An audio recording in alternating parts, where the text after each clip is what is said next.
Mukulikeyo mukuwumula mwamanya bamta producer KIMRA nabagamba program ebera ya Tusasaanya every single Saturday 6:30 PM nga tugenda wali eri mugabo tikide kakati ebisere bisinga abantu baneno bengendo kulaga batera okunyomebwa mu societies ezenjawulo ne twerabira nti nabo balina abilities okubera nga bakola ebintu ebisinga. Njagala okwebazaako aba Malengo Foundation okubera nga mwasobola okuvaayo ne muleetera abantu baneno okwezuula nti balina ebitone ebyenjawulo ate nabo banyuma nga bakoze fashion owenjawulo. Kakati olunaku olwaliro ngenda kutwalako wali eri Entebbe nga balema bagezaako okushowcase nga wali olabyeko omulema nga agomera mu fashion program ya Tusasaanya sagala veo.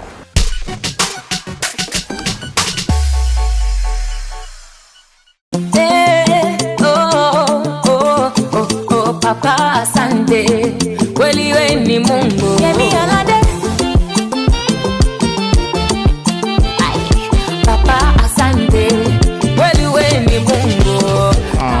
Amanya gange bampita Sonko brand yange ntandika obagita Sonko ndi designer nkolangoye ngabo olaba waneno. So ndi musanyifu okubeera neno lelo Malengo Hot Pink catwalk elagageza kulaga awareness about disability otegera ali abantu abaliko obulemu basobola nabo kubako kye bekolera. Kama una hasule lazima utulie ujivunie. Muyomba Julius and the brand is Muyomba, as you can see. Yeah, that's the creative director of the brand called Muyomba. Yeah. Why are you here tonight? I'm here to showcase. Ubanga ize bara ya kazi lazima utakite uburudike jiachilie ila usisahau sima nguvu zako sema asante wewe ni Mungu tena si hatia spend your money sema asante wewe ni Mungu hata ukikosa sema asante wewe ni Mungu na ukipata sema asante wewe ni. My name is Mutesi Sharon, and my fashion brand is called Tesi Fashions. How does this fashion feel being part of this event? You feel well, I feel so good. I feel so good for sure. And because I've showcased today, and because I'm deaf and I have showcased today, I feel so wonderful.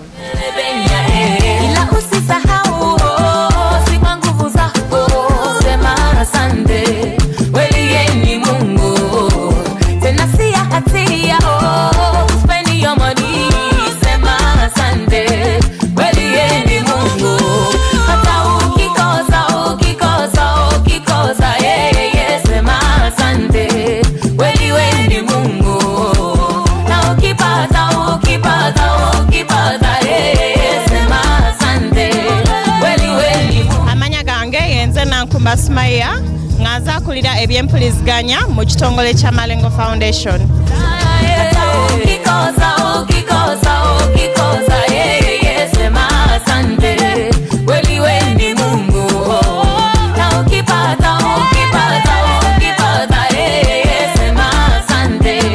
Olunaku lwa leero luba lunaku lwa kunyumirwa kujja kulaba ebikolebwa aba designers abantu abatunzi abakikola mu bukugu on a professional level nga tulina catwalk yaffe eri inclusive ng'eriko abantu abatayina n'abantu abalina obulemu. Lwaki mutagetinganya abantu abalina obulemu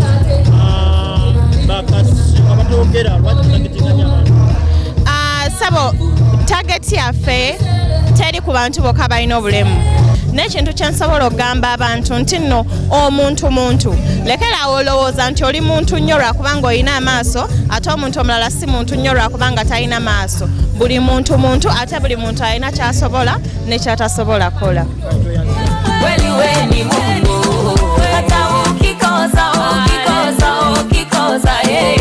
sema asante wewe ni Mungu na ukipata sema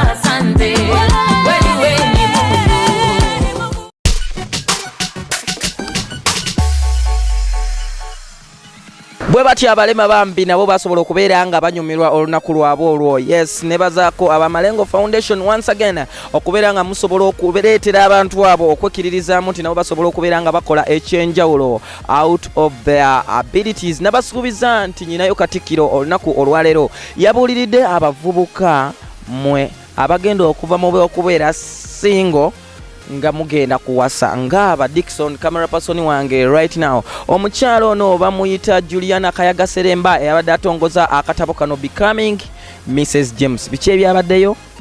Sagala ovayo.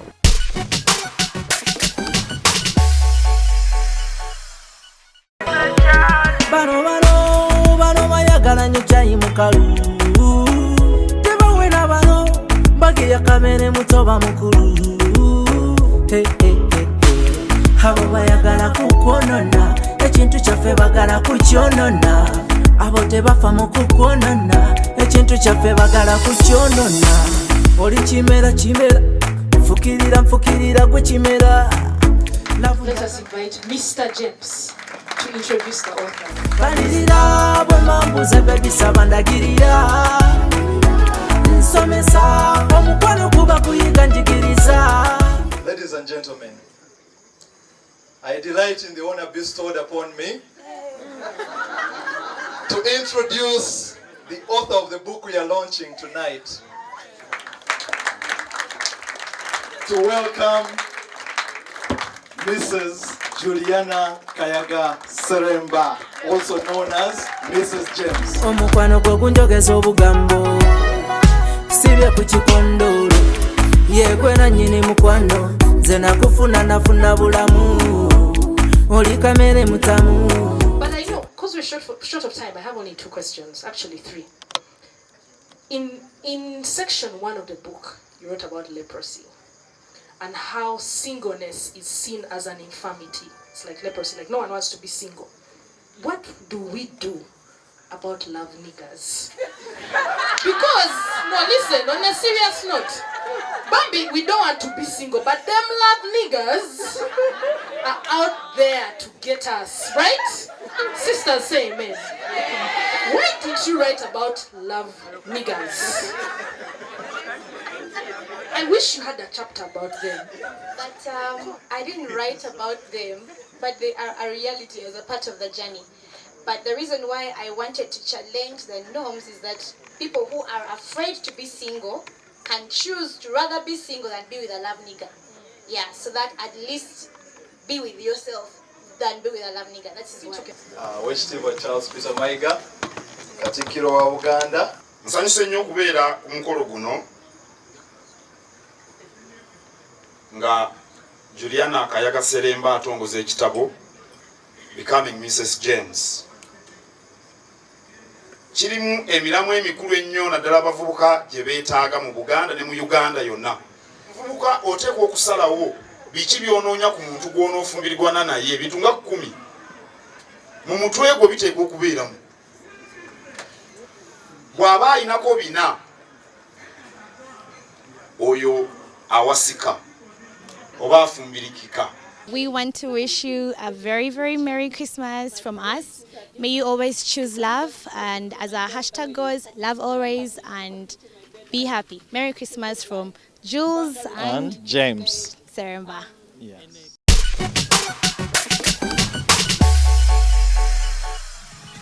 Ekintu ekyasinze okunsanyusa ku event eno nti Katikkiro yagambye ebiseera bisinga ng'oneegomba omuntu obanga ogenda kwagala omuntu funayo ebintu nga 5 byogamba nti bino byenjagadde ku muntu ng'oggyeko obulungi. Biki ebirala? Ogenda kuwasa omukyala oba omuwala naddala mu abavubuka barushinga mu bufumbo osange nga n'obuliri tasobola bukwalira, osange nga n'emmere tasobola gikufumbira, nga mugenda kulya chips, nga mugenda genda mu cake fair mulye cake, nga mugenda genda mu kusaasanya nsimbi every time nga tagenda kuzimba.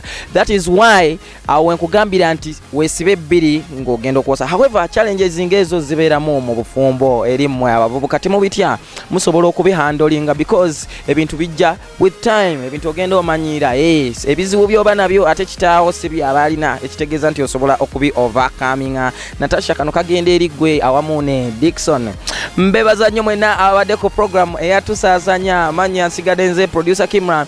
Mbagala nnyo mwena abali mu diaspora abali e Germany agamba ki 18 Avenue outer Avatar Films director ogamba otya Tom junk promoter okuva wali eri eddaira Dubai ewabatalina passport eyo we tunakola ekikwekweto simanyi oba munasigala naye nga mwena mbagala nnyo kata composing nabali mu UAE mwena ebitundu soa kubimenya n'embimalayo abali USA Kamulege ogamba otya Kalibala abali e UK mwena mbagala nnyo Bay afande kerekere nabali e Uganda mwena mbagala nnyo sagala muveo ate next week nabasubiza nti nkyalinayo John Black ayabas tour in details.